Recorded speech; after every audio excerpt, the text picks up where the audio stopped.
time. Yo, me and Kurt, we just took some pictures. I'm gonna pop them up here on the screen real quick because you guys might like them. Derek Lambert here, 3.5 years. Kurt's like 3 months. Yeah. We love you guys and thank you for listening, but we're gonna tell you a crazy story real quick about what we did. We knew somebody wasn't home. We knew they were out of town. And long story short, we're so desperate to get high, we had no money. We did some dirty shit. We maneuvered our way into the house. Yeah. You know, it was just really, really bad stuff what we did. Go ahead, bro. Tell them what. Basically, we were going through the stuff, rummaging through everything, and freaking sure enough, I come across this little envelope and it had $500 in the dang thing, bro. What did we say before we went in? We're sharing everything. Yeah, right? And I freaking got greedy and didn't want to share. I ended up giving him $100 saying I found it or something, and then he caught me. He knew we were lying, or I was lying. We ended up freaking making the whole situation right with the person and everything, so.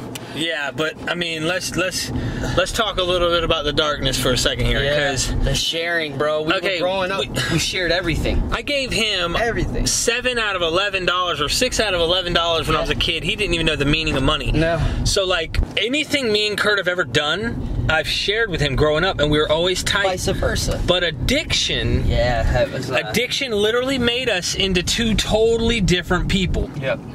I remember I was so sick.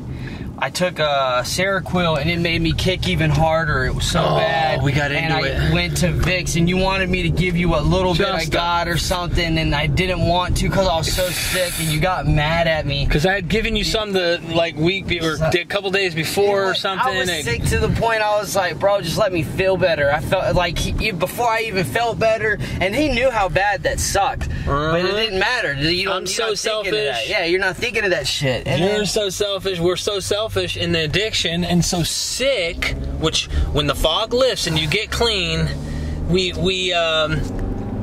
start to clear up. But let me go into the darkness for a little more, man. I know you don't want me to talk too much darkness, but look, guys, it's so important. We steal these things, and we had to make up for these things that we've done wrong, okay? Yeah. We end up going in and we took some stuff, all right? And I didn't know he had money. I found change, I found a few electronics, little things, you know, nothing of value really, and nothing that your dope dealer is gonna say, oh, here's a baggie for that. Yeah. I'm so desperate, hurting. That's how bad and down the road you go. And so we get to his house, and I'm searching through and just seeing if there's anything worth a shit, which there wasn't, and that's the sad part.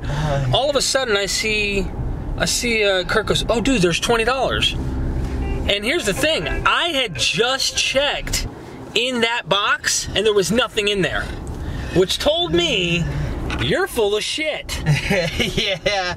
Okay, and I caught him. And I was like, I remember I freaked the hell out on you. And I was like, okay, and I ended up giving you. Okay, there was only $200. Yeah. Here's $100. There was really 500. But see, that's the lie, horrible. Okay? And anyway, the funny thing is $500, you know, today can be made easily, and you don't spend it on that shit. But it's super important for y'all to hear, me and Kurt would have done anything for each other. We ride or die brothers. Yeah. And yet when it came to addiction, nothing, no one. Nothing and no one comes before you and your addiction when you're in that state, right, bro? Right, and it's sad, yo, and it's scary to know that someone so close and dear to you can become absolutely nothing compared to the drug.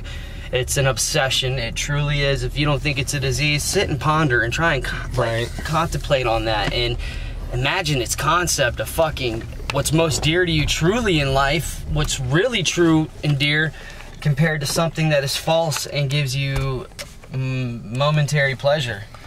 We could have been killed, we could have been shot, we could have had, who knows what could have happened to us by doing the dumb things that addiction causes. So my heart goes out to anyone who's stuck out there trapped. Like, share, subscribe to this, check out the website and the link below, and be sure to reach out for help. We have a Discord group to help drug addicts. We know the selfishness, we understand the addiction, and we're all about trying to help people never have to live that type of lifestyle again.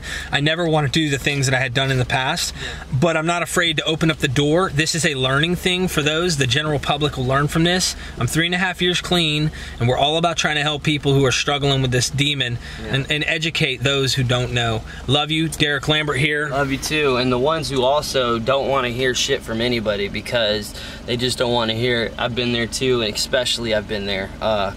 Nobody could tell me shit. I knew what I was doing. I didn't want to fucking quit, but I just wasn't happy. Something wasn't right. So you can do it if I can do it, guys. You know what I'm saying? I love y'all. Keep your head up, man. Stay up. God is good.